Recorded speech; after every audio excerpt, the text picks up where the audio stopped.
মধুমক্ষিকাকে ওহী করেছি, তার মানে এই নয় যে মৌমাছির কাছে জিবরাইল পাঠাইছি।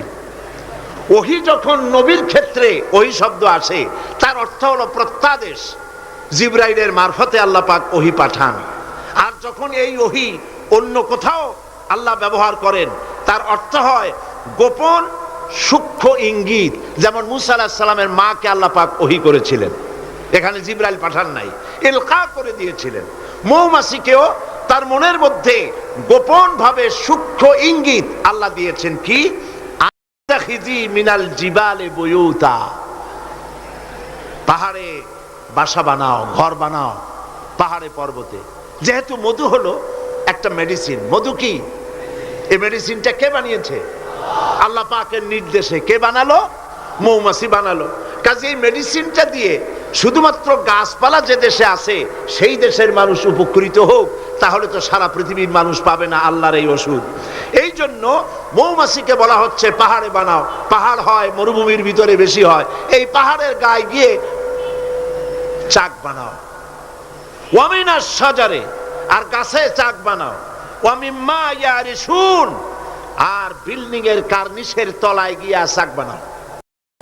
কইতে ইচ্ছা করে না? এই তিন জায়গায় চাক বানাও। এই তিন জায়গায় চাক বানাতে গিয়ে মৌমাছি 4টা বিজ্ঞান দেখাইলো। হচ্ছে কেমিস্ট্রি, অথচ মৌমাছি কোনো সায়েন্স ল্যাবরেটরিতে পড়াশোনা করে নাই। কথা ঠিক কিনা? তার কেমিস্ট্রিটা কি? কার্নিশের নিচে বিল্ডিং এর গায়ের সাথে লাগানো মৌচাক আপনারা দেখছেন কিনা কোন? এটা ঝুলে থাকে, ঝুলন্ত অবস্থায় থাকে। একটা পরিপক্ক ঝুলন্ত মৌচাকে কম করে হলেও সব থেকে বেশি যা শুনেছি আধা মণ থেকে 35 কেজি, 30-35 কেজি পর্যন্ত ওজন হয়, এত মধু থাকে। এখন এই মধুটা ঝুলে আছে, এটা ঝোলাবার জন্য তার কাছে কোনো সুপার গ্লু ছিল না, কোনো আটা ছিল না। আল্লাহ পাক তাকে এমন আটা শিক্ষা দিয়েছেন যে আটা লাগায় দিয়েছে, লাগাবার পর মৌমাছি সেখানে মধু দিয়া 20 কেজি, 30 কেজি, 35 কেজি পর্যন্ত হইল, অথচ ছিঁড়ে পড়লো না। ঠিক কিনা বলেন? মৌচাক কার্নিশ থেকে ছিঁড়ে পড়ে গেছে এরকম দেখা গেছে নাকি? না। মৌ যখন ভরে গেল, তখন মধু কেটে নিয়ে যাওয়ার পর সেরা খাতা যেমন ঝোলে, ওই রকম দেখা যায় সেরা খাতার মতো ঝুলছে, তাও পড়ে না। 6 মাস 1 বছর পর্যন্ত লেগে থাকে। ছোট্ট মৌমাছিকে এই আটা জাতীয় কেমিস্ট্রি কে শিখাইল? এই বিজ্ঞান কে তারে শিক্ষা দিল? সুবহানাল্লাহ। এরপরে দেখুন মৌমাছির দ্বিতীয় বিজ্ঞান, ইঞ্জিনিয়ারিং টেকনোলজি। মৌমাছি বাসা বানালো, সেই বাসা 6 কোণ বিশিষ্ট চেম্বার, এক একটা চেম্বার 6টা কোণ। লক্ষ্য করে দেখবেন, সমান মাপের কোণ বিশিষ্ট চেম্বার তৈরি করে লক্ষ লক্ষ চেম্বার। অথচ তার কাছে জ্যামিতি বক্স ছিল না, তার কাছে মেশিন মাপ করে সুন্দর করে এটাকে এভাবে সাজাইয়া এই মৌমাছি ভিতরে মৌ ঢুকাইয়া আবার চেম্বারগুলির মুখ আটকায় দিল, যেন ফোটা ফোটা হইয়া যা সে সঞ্চয় করেছিল তা যেন পড়ে না যায়। এই যে বাসা বানাইলো, এটা হলো তার ইঞ্জিনিয়ারিং টেকনোলজি। এই টেকনোলজি আরো যদি দেখতে চান, বাবুই পাখির কাছে যান। বাবুই পাখিরে ডাকি বলিছে চড়াই, কুড়ে ঘরে থেকে করো শিল্পের বড়াই। যদিও বাবুই পাখি, চড়ুই পাখি বাবুই পাখিকে এটা বলেছে, আসলে শিল্পের বড়াই করার মতো। এই যে চতুর্দিক থেকে পাতাগুলি ছিঁড়ে এনে যে বাসা বাবুই পাখি বানালো, আগেই কোন সুবহানাল্লাহ। এই বাসা শুধু বাসা নয়, এর মধ্যে বেডরুম আছে, এর মধ্যে ডাইনিং রুম আছে, মাস্টার বেডরুম আছে, শুধু টয়লেট নাই। নিচ দিয়ে ঢুকবে, আবার ব্যাকডোর দিয়ে নিচের থেকে আক্রান্ত হলে ব্যাকডোর দিয়ে পালাবার ব্যবস্থাও আছে। এই বাসার ভেতরে কোনো বিদ্যুৎ লাইন পিডিপি বা আরইবি কেউ লাইন দেয় নাই, ফলে বেচারা অন্ধকারে তারা স্বামী স্ত্রী কনজুগাল লাইফ লিড করবে কি করে? সেজন্য ওর মাথার মধ্যে আল্লাহ এমন বুদ্ধি দিলেন কিছু কাদা এনে বাসার ভেতরে কাদা লাগিয়ে জোনাকি পোকা 5-6টা ধরে এনে মাথা ভিতরে ঢুকায়া পাছা বাইর করে দিয়ে রেখেছে, অটোমেটিক 0 পাওয়ারের বাল্ব তৈরি হয়ে গেছে।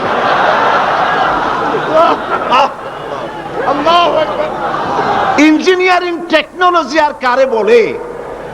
আমার দেশের ইঞ্জিনিয়ার যারা আছেন, এই রকমের বাসা বানানো তো দূরের কথা, ভালো করে বাসাটা খুলুন তো দেখি, বুঝবো আপনি কেমন খুলতে পারেন। খুলতেই পারবেন না, বুনানো তো দূরের কথা। এটা গেল 2 নম্বর টেকনোলজি, ইঞ্জিনিয়ারিং টেকনোলজি। এরপরে হলো মেডিকেল সায়েন্স, চিকিৎসা বিজ্ঞান। আল্লাহ রাব্বুল আলামিন মৌমাছিকে বলছেন, সুম্মা কুলি মিন কুল্লি সামারাতি ফাসলুকি সুবুলা রাব্বিকা যুলুলাব। সব রকমের ফুল থেকে মধু চুষে নাও আর তোমার রবের নির্ধারিত পথে চলতে থাকো। সব রকমের ফুল থেকে মধু আহরণ করে মৌমাছি আহরণ করে এক জায়গায় রাখলো, পয়জন হলো না, এটা মানুষের জন্য সেবা হয়ে গেল। আর মধু কখনো নষ্ট হয় না, কখনো পচে না। মধু যদি পিওর থাকে, ওর ভিতরে যদি আপনি কিছু না মিশান, বছরের পর বছর মধুর পিও থাকবে, নষ্ট হবে না। আলহামদুলিল্লাহ। ঔষধের পচন ক্রিয়া নষ্ট করার জন্য অ্যালকোহল ব্যবহার করা হয়। বিজ্ঞানীরা আবিষ্কার করেছেন অ্যালকোহলের কোনো প্রয়োজন নাই, বরং অ্যালকোহলের পরিবর্তে হালাল মধু ব্যবহার করলেই ঔষধের পচন ক্রিয়া নষ্ট হতে পারে। আল্লাহ পাক বলেছেন, ফিহে শিফাউল লিন্নাস, এর মধ্যে রয়েছে মানব গোষ্ঠীর জন্য সেবা, রোগের প্রতিষেধক। সুবহানাল্লাহ বিহামদিহি। এটা হলো মেডিকেল সায়েন্স। চতুর্দিক থেকে মধু সংগ্রহ করে একত্রিত করছে, পয়জন হচ্ছে না, এটা তার জন্য, মানুষের জন্য সেবা হয়ে যাচ্ছে। 4র্থ নম্বরে মৌমাছির কাছে যে বিজ্ঞান শিখবেন সেটা হলো মেরিন বায়োলজি। আল্লাহ পাক বলছেন, ফুল থেকে মধু আহরণের জন্য তুমি চলে যাও, কিন্তু রাস্তা ভুলে যেও না, রাস্তা ভুলে যেও না। একটা মৌমাছি তার বাসা থেকে, এগুলো নিয়ে যারা রিসার্চ করেছেন, প্রাণীতত্ত্ববিদরা বলেছেন, মৌমাছি ফুল থেকে মধু গ্রহণ করার জন্য নিজের বাসা থেকে 10 মাইল পর্যন্ত দূরে চলে যায়। আপনারা কোনোদিন দেখেছেন কোন মৌমাছি আপনার ঘরে এসে পথ খুঁজতেছে, বাবা বাসা হারাইছি, যাবো কোন পথে? তালাশ করছে কখনো? আল্লাহ পাক বলছেন, তুমি যাবে ফুল থেকে মধু আহরণ করার জন্য, রাস্তা ভুলে যেও না। সুবহানাল্লাহ বিহামদিহি। সমুদ্রের ভিতরে নাবিকেরা যখন জাহাজ চালায়, ইনল্যান্ড রিভার লাইনে, আমাদের দেশীয় নদীগুলিতে স্টিমার যখন থাকে, সামনে সার্চ লাইট থাকে, কিন্তু সমুদ্রে শিপগুলি, এদের কোনো সার্চ লাইটের দরকার নাই। সার্চ লাইট জ্বালাই দেখবে কি? পানি আর পানি, কি দেখবে? সেই জন্য তাদের জন্য প্রয়োজন হচ্ছে একটা মানচিত্র আর একটা কম্পাস। কম্পাস, মানচিত্র, রাডার, এগুলিকে ফলো করে স্টিমার, শিপগুলি মহাসমুদ্রের ভেতর দিয়ে চলে, পথ হারায় না। এবার আপনি বলেন, মৌমাছি নিজের মৌচাক, এই চট্টগ্রাম কলেজের কার্নিসের নিচে তার বাসা, মধু আহরণ করার জন্য চলে গেল। এখান থেকে 10 মাইল কদ্দূর? বদ্দার হাট নাকি হাটহাজারী? হাটহাজারী গেছে মধু আনতে। ওর কাছে কোনো কম্পাস ছিল? কোনো মানচিত্র ছিল? কোনো মানচিত্র, কোনো কম্পাস নাই। চলে গিয়েছে মৌ আনতে, আর ঠিক সেখান থেকে মধু মুখে করে এনে আবার জায়গায় পৌঁছে গিয়েছে। সুবহানাল্লাহ বিহামদিহি। হে মানুষ, তুমি কোনটা দিয়ে আল্লাহর সাথে, তুমি কি দিয়ে নিজের বড়াই করো? কোন ক্ষেত্রেই মানুষের বড়াই নয়, সমস্ত শ্রেষ্ঠত্ব, বিরাটত্ব, মহানত্ব সবটাই আল্লাহ রাব্বুল আলামিনের জন্য। জোরে সরে বলেন আল্লাহু আকবার। মানুষকে আল্লাহ পাক এই জ্ঞান দান করেছেন। ইমানদার লোকদের মধ্যে অশ্লীলতা এরা বেশি করে ছড়াবার জন্য চেষ্টা করে, মানুষকে দুশ্চরিত্র বানাবার জন্য তারা চেষ্টা করে। এইভাবে করে রেডিওর মাঝে, সিনেমার ভিতরে, গানের মাধ্যমে, যাত্রার মাধ্যমে পত্রপত্রিকার মাধ্যমে নানানভাবে চেষ্টা চালায় যাতে করে মুসলমানদের মধ্যে চরিত্রহীনতা বাড়তে থাকে, শয়তানি বদমাশি বাড়ে, মানুষ চরিত্রবান হতে পারে এমন কিছু প্রদর্শিত হবে না, বরং প্রদর্শিত হবে মুনাফিকরা চেষ্টাই চালাবে যাতে করে মানুষের দ্বীন ও ঈমান নষ্ট হতে পারে, সেগুলি তারা করতে থাকবে। এগুলি হলো মুনাফিকের চরিত্র। এগুলি কি চরিত্র? পাপের কাজ যদি দেখে তড়িৎ গতিতে ওরা ঝাঁপিয়ে পড়ে। কোরআনে কারিমে রব্বুল আলামিন বলেন, ওয়াতারা কাসীরাম মিনহুম ইউসারিউনা ফিল ইসমি ওয়াল উদওয়ান। মুনাফিকদের চরিত্র এটাও যে তারা যখনই সুযোগ পায় তখনই খারাপ কাজের দিকে, মন্দ কাজের দিকে ঝাঁপায় পড়ে এবং মানুষদেরকে মন্দের দিকে, গুনাহের দিকে, জুলুমের দিকে, অত্যাচারের দিকে তড়িৎ গতিতে তারা ঝাঁপায় পড়ে। এটা হলো তাদের কাজ। মুনাফিকদের আর একটা চরিত্র হচ্ছে তারা যদি নামাজ পড়তে দাঁড়ায়, নামাজ তারা পড়ে মানুষকে দেখাবার জন্যে, আল্লাহকে খুশি করার জন্য মুনাফিকরা নামাজ পড়ে না। কোরআনে কারিমে বলা হচ্ছে, ওয়াইদা কামু ইলাস সালাতি কামু কুসালা ইউরাউনান নাস। মুনাফিকদের চরিত্র হচ্ছে তারা নামাজে যায় না, যদি যায় তাহলে নামাজের মধ্যে দাঁড়ায় কাহিনী এবং চুস্তি অবস্থায়, নামাজের মধ্যে দাঁড়ায় এদিক ওদিক তাকায়, টুপিটা ঠিক করে, জামাটায় টান দেয়, বগলে চুলকায়, তারপরে নামাজের মধ্যে ইমামকে সতর্ক করে। ইমাম যদি তাশাহুদ পড়তে দেরি করে, ওর নিজের পড়া আগে হয়ে গেছে, ইমাম একটু দেরি করতেছে, তো পিছন থেকে সিগন্যাল মারে।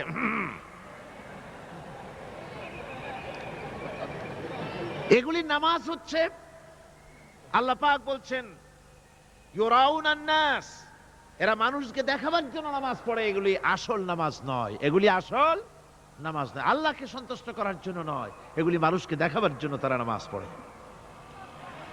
আমার ভাইরা, ইসলামের চরিত্রগুলি, কাজগুলি তারা করতে চায় না, সব সময়ের জন্য ইসলামের সঙ্গে বিরোধিতা করা এবং ইসলামের অপব্যাখ্যা করা, এগুলি হচ্ছে এই মুনাফিকদের চরিত্র, মুনাফিকদের কাজ।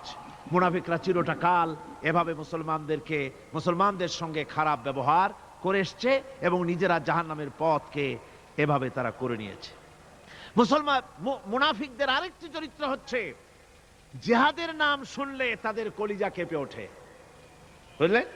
কই যে আপনারা জিহাদ করেন কেন? এমনি সহজ পথে কলেমা পড়িয়া অল্পের মধ্যে বেহেশতে যাওয়া যায়, এরকম একটু দোয়া টোয়া শিখান মুসলমানদেরকে। আমাদের কাছে মাঝে মধ্যে আসে, কয় যে মুনাফিক তো সহজে চেনা যায় না, কয় যে হুজুর এই যে বারবার জিহাদ, এই মারামারি, এই ঠ্যাঙ্গাঠ্যাঙ্গি, এগুলি আছে নাকি ইসলামের মধ্যে? কোথায় আছে যে মারামারি করা লাগবে, তারপরে মিছিল করা লাগবে, ধর্মঘট করা লাগবে, এ ধরনের জিহাদে অংশ নিতে হবে? এগুলি কি? এগুলি বাদ দিয়া সহজভাবে, শান্তভাবে যাতে করা যায়, অল্প অল্প ছোট ছোট দোয়া শিক্ষা দেন যাতে করে সহজে বেহেশতে চলে যাওয়া যায়। আমি বলছি ভাই, রাসূলুল্লাহ এরকম আমাদের শিখান নাই যে এরকমের সূরাগলি বেহেশতে যাওয়ার জন্য আবিষ্কার করে দেব, ছোট্ট একটা দোয়া পড়বেন আর আপনি বেহেশত আপনার মামুবাড়ির বারান্দা যাই কলা খাওয়া শুরু করলেন। এত সহজে বিষয়টা আসবে না, বিষয়টা খুবই কঠিন। আল্লাহ রাব্বুল আলামিন বলেন, মুনাফিকদের চরিত্র হলো জিহাদের নাম যখন তারা শোনে, জিহাদের নাম শোনা মাত্রই তাদের কলিজা কেঁপে ওঠে। রাআইতাল্লাযীনা ফী কুলুবিহিম মারাদুন ইয়ানজুরুনা ইলাইকা নাযারাল মাগশিয়্যি আলাইহি মিনাল মাউত। যখনই তাদের অন্তঃকরণ নেফাকের রোগে ভরা, নেফাকের রোগ তাদের কেমন ভাবে পেয়ে বসেছে যে ওরা এমন ভাবে তাকায় থাকে আপনার দিকে, রাসূলুল্লাহর দিকে এমন ভাবে তারা তাকায় থাকে যে জিহাদের কোনো কথা বলে ফেলে নাকি, জিহাদের কথা যদি আসে তাহলে তো সর্বনাশ। ওদের মৃত্যু যন্ত্রণার মতো, মৃত্যুর জ্বালায় পতিত ব্যক্তি যেমন চোখ ফ্যাকাশে হয়ে যায়, জিহাদের কোনো কারবার বা যুদ্ধের কোনো দামাডোল বেজে উঠলেই এদের কলিজার মধ্যে কাঁপ সৃষ্টি হয়ে যায়, কলিজার মধ্যে কাঁপ সৃষ্টি হয়, জিহাদে তারা দারুণভাবে ভয় পায়। মোমেনদের উল্টা, মোমেনদের হলো জিহাদের নাম শুনতে তাদের কলিজার মধ্যে ফুর্তি আসে। তার কারণ হচ্ছে জিহাদের ময়দান হচ্ছে এমন এক ময়দান, আল জান্নাতু তাহতা যিলালিস সায়ুফ, বেহেশত হচ্ছে তরবারির ছায়াতলে। এই রাস্তায় যদি মরতে পারি, জীবনে তো বহুত গুনাহ করছি, বেহেশতে যেতে পারবো কিনা আল্লাহই জানে, কিন্তু এই একটা পথ এইখানে যদি জানটা দিতে পারি বিনা হিসাবে আল্লাহর জান্নাতে চলে যেতে পারবো। আর শাহাদাতের মত হচ্ছে পিঁপড়ায় কাটার যন্ত্রণার চাইতে বেশি কিছু না। মোমেনদের দিলের জন্য খুশি হয়, আর ওদের দিল দারুণ কষ্ট তারা পেতে থাকে।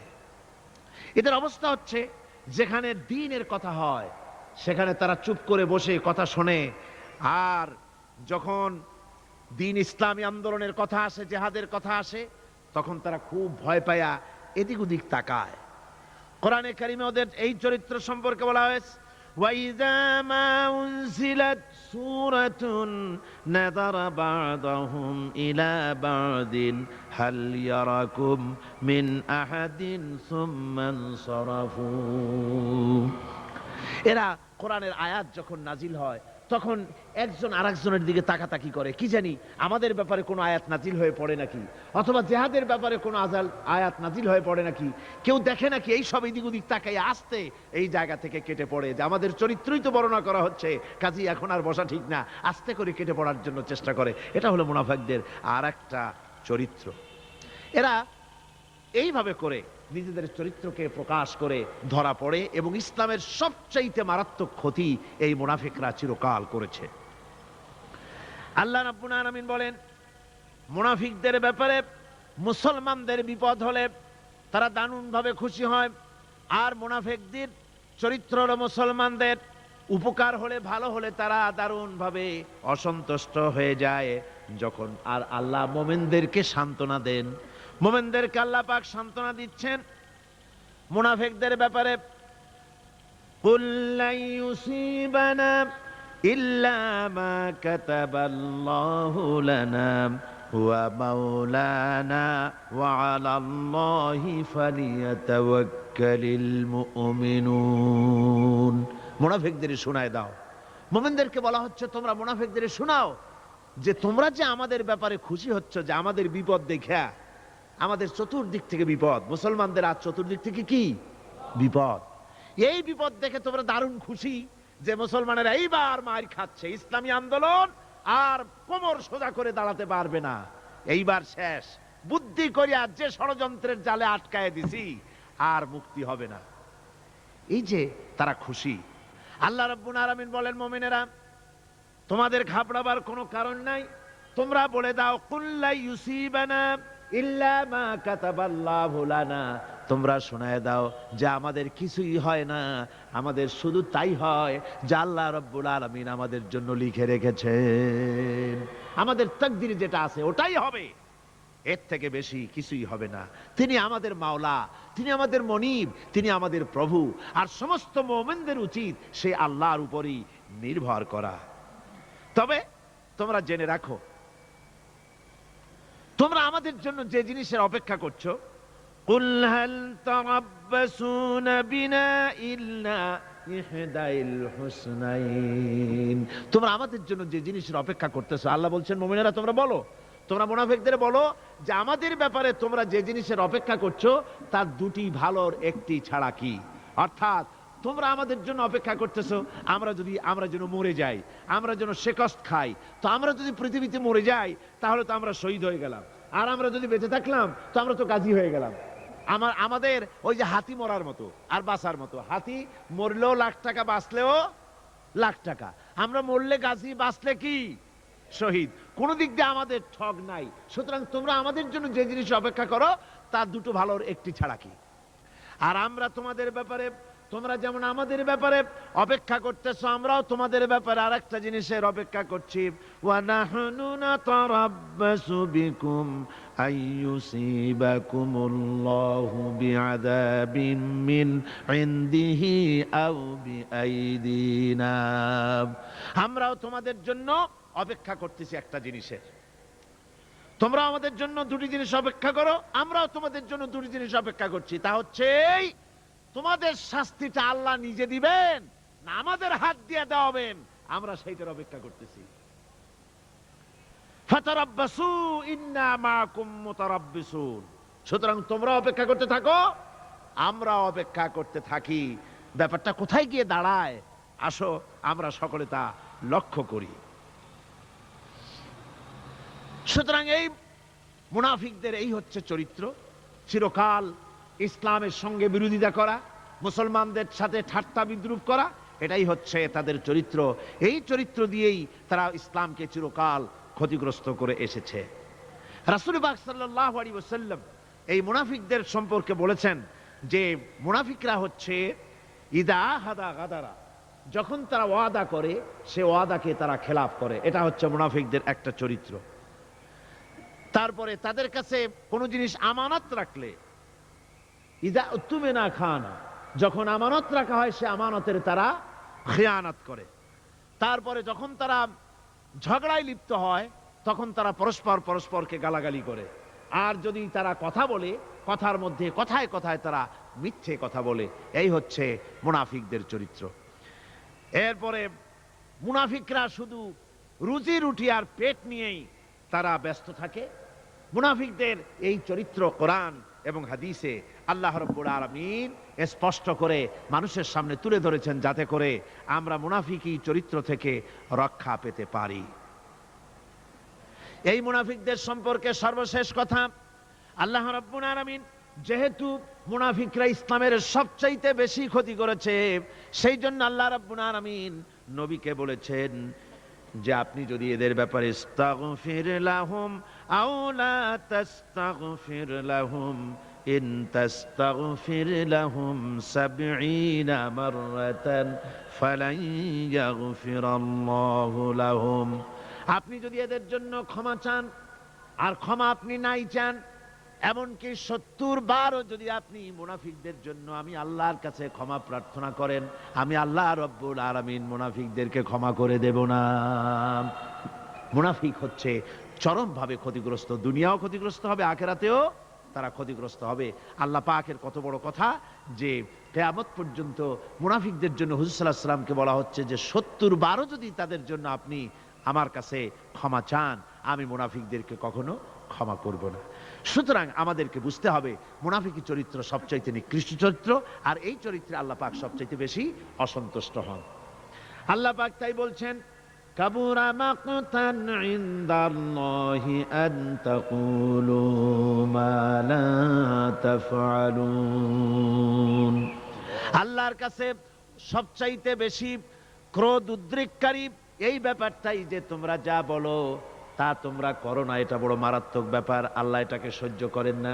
সুতরাং মুমিনদেরকে আয়াত থেকে শিক্ষা গ্রহণ করতে হবে, মুনাফিকি ছাড়তে হবে, আনুগত্য করতে হবে, সবটাই আল্লাহর। কার আনুগত্য হবে?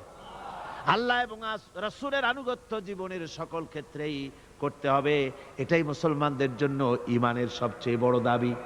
তারপরে রব্বুল আলামিন বলেন, ইন্নাল্লাহা ইউহিব্বুল্লাযীনা ইউকাতিলুনা ফি সাবিলিহি সাফফান কাআন্নাহুম বুনিয়ানুম মারসুস। আল্লাহ পাক বলছেন, আল্লাহ নিশ্চয়ই ভালোবাসেন সেই সব লোকদেরকে যারা কাতারবন্দী হয়ে আল্লাহর রাস্তায় লড়াই করে, সীসা ঢালা প্রাচীরের মতো ইস্পাত কঠিন দৃঢ় হয়ে যারা কাতারবন্দী হয়ে সুসংবদ্ধ হয়ে আল্লাহর জন্য যারা লড়াই করে। এখানে বলা হচ্ছে যে লড়াইটা হবে আল্লাহর জন্য, সংগ্রাম হবে কার জন্য? ইউকাতিলুনা ফি সাবিলিহি। লড়াই কিন্তু লড়াইটা কখনই দেশ দখল করা, তা আবার মানুষের তৈরি করা আইন কানুন প্রতিষ্ঠার জন্য দেশ দখল করার সংগ্রাম, মানুষের তৈরি করা মতবাদকে প্রতিষ্ঠা করার সংগ্রাম, এই জাতীয় যত রকমের সংগ্রাম আছে, যত রকমের জিহাদ আছে, এই সমস্ত সংগ্রামকে, লড়াইকে ইসলাম জায়েজ করে না। এগুলি মুসলমানদের জন্য একদম নিষিদ্ধ। মুসলমানরা লড়াই করবে কেবলমাত্র আল্লাহর রাস্তায়, ফি সাবিলিহি, জিহাদ ফি সাবিলিল্লাহ, ওয়া তুজাহিদুনা ফি সাবিলিল্লাহ। লড়াই হবে কার পথে? সবে চিল্লায় বলেন, লড়াই কার পথে? লড়াই কি? জিহাদ কি? জিহাদ এই নয় যে আপনি লাঠি ঠেঙ্গা নিয়া তারপরে বাইর হবেন আর হিন্দু খ্রিস্টান যেখানে পাবেন সমানে মারিয়া শেষ করে ফেলাবেন, এর নাম জিহাদ নয়। জিহাদ হচ্ছে আল্লাহর রাস্তায় সংগ্রাম করা, লড়াই করা। সেই লড়াইটা কি? যে কোনো উদ্দেশ্যকে সফল করার জন্য প্রচেষ্টা চালানো, প্রাণান্তকর প্রচেষ্টা চালানো, ওই প্রচেষ্টার নামই হচ্ছে কি? জিহাদ। সুতরাং এই জিহাদটা হবে আল্লাহর রাস্তায়, সংগ্রাম হবে আল্লাহর রাস্তায়। কি উদ্দেশ্যে? দিন প্রতিষ্ঠার উদ্দেশ্যে। কোরআনে কারিমে রব্বুল আলামিন বলেছেন, আল্লাযীনা আমানু ইউকাতিলুনা ফি সাবিলিল্লাহ, যারা নাকি ঈমানদার তারা লড়াই করে আমি আল্লাহর রাস্তায়, আমি আল্লাহর পথে, তারা লড়াই করে, সংগ্রাম করে আমার দেওয়া জীবন ব্যবস্থা প্রতিষ্ঠার জন্য। ওয়াল্লাযীনা কাফারু ইউকাতিলুনা ফি সাবিলিত তাগুত, আর যারা নাকি কাফের, ভালো করে শোনেন, আল্লাহ পাক বলছেন যারা নাকি কাফের তারাই লড়াই করে মানুষের তৈরি করা তাগুতের পথে লড়াই করে, অর্থাৎ আল্লাহর দেওয়া রাসূলের দেওয়া বিধানকে বাদ দিয়ে মানুষের তৈরি করা, অন্যের তৈরি করা মতবাদ প্রতিষ্ঠার পিছনে সংগ্রাম করে। এখন আপনি দেখেন এই পৃথিবীতে সমাজতন্ত্র কার তৈরি? মানুষের। আল্লাহর না মানুষের? জোরে বলেন, এটা কার তৈরি? আল্লাহর না মানুষের? জাতীয়তাবাদ কার তৈরি? আল্লাহর না মানুষের? পুঁজিবাদ কার তৈরি? আল্লাহ না মানুষের? সমাজতন্ত্র কার তৈরি? আল্লাহ না মানুষের? ধর্মনিরপেক্ষতাবাদ কার তৈরি? আল্লাহ না মানুষের? এই সমস্ত মতবাদকে মানুষের তৈরি করা, এসব মতবাদকে প্রতিষ্ঠিত করার জন্য যারাই সংগ্রাম করে, যারাই লড়াই করে, আল্লাহ পাক বলেছেন ওয়াল্লাযীনা কাফারু ইউকাতিলুনা ফি সাবিলিত তাগুত, এরা হচ্ছে লড়াই করে তাগুতের পথে, শয়তানের পথে। কার পথেগুলি? শয়তানের পথ। জোরে বলেন, এই পথগুলি কার? শয়তানের পথ। যারা মুমিন তারা লড়াই করবে আল্লাহর পথে। সুতরাং লড়াই হতে হবে সব সময় আল্লাহর পথে, আর সেই লড়াই বিচ্ছিন্ন ভাবে নয়, কাতারবন্দী হয়ে সুসংহত সাংগঠনিক প্রক্রিয়ায় সুশৃঙ্খল ভাবে সাংগঠনিক ফয়সলা সিদ্ধান্তকে মেনে নিয়ে আমিরের হুকুমকে অনুসরণ করে ঐক্যবদ্ধভাবে যদি লড়াই হয়, সে লড়াইয়ে বিজয় আসবে আল্লাহর পক্ষ থেকে। বিচ্ছিন্ন ভাবে নয়, ঐক্যবদ্ধভাবে কাজ করতে হবে। এই আয়াতের মূলনীতির ভিত্তিতে রাসূল পাক সাল্লাল্লাহু আলাইহি ওয়াসাল্লামের নেতৃত্বাধীন এমন এক মহা সামরিক শক্তি গড়ে উঠেছিল, যার সামনে তদানীন্তন রোম, পারস্য পদানত হয়েছিল। সুবহানাল্লাহ পড়ে। সুতরাং এমন একটি বাহিনী গড়ার জন্য মুমিনদের প্রতি বলা হচ্ছে যে তোমরা হবে সেই ধরনের বাহিনী যারা নাকি লড়বে আল্লাহর রাস্তায়, আল্লাহর পথে লড়াই করবে নিজেদের জান এবং মাল দিয়ে, ঐক্যবদ্ধভাবে। তারপরে আল্লাহ রাব্বুল আলামিন বলছেন وَإِذْ قَالَ مُوسَى لِقَوْمِهِ يَا قَوْمِ لِمَ تُؤْذُونَنِي وَقَدْ تَعْلَمُونَ أَنِّي رَسُولُ اللَّهِ إِلَيْكُمْ فَلَمَّا زَاغُوا أَزَاغَ اللَّهُ قُلُوبَهُمْ وَاللَّهُ لَا يَهْدِي الْقَوْمَ ফাসিকিন। স্মরণ করো মুসা আলাইহিস সালামের কথা। এই কথাগুলি আল্লাহ মুসলমানদের স্মরণ করাচ্ছেন। কাদেরকে? মুসলমানদেরকে। মুসা আলাইহিস সালামের কথা স্মরণ করো। তিনি তার কওমদেরকে বললেন, হে কওম, হে আমার জাতি, তোমরা কেন আমাকে উৎপীড়িত করছো, কেন আমাকে কষ্ট দিচ্ছ? ওয়াকাদ তা'লামুনা আন্নী রাসূলুল্লাহি ইলাইকুম, আর একথা তোমরা ভালো করেই জানো যে আমি তোমাদের জন্য রাসূল হয়ে এসেছি আল্লাহর পক্ষ থেকে। বন্ধুগণ, কোরআনে কারীমে একথা বলা হয়েছে, সর্বত্র প্রায় এসেছে, নবীদের উপরে সমকালীন যুগের লোকেরা নবীদেরকে কষ্ট দিয়েছে, মুসিবত দিয়েছে। কারণ কি? নবীদের স্বভাব খারাপ ছিল, তাই নাকি? নাউযুবিল্লাহি মিন যালিক। নবীরা স্বভাব চরিত্রের দিক থেকে সর্বশ্রেষ্ঠ।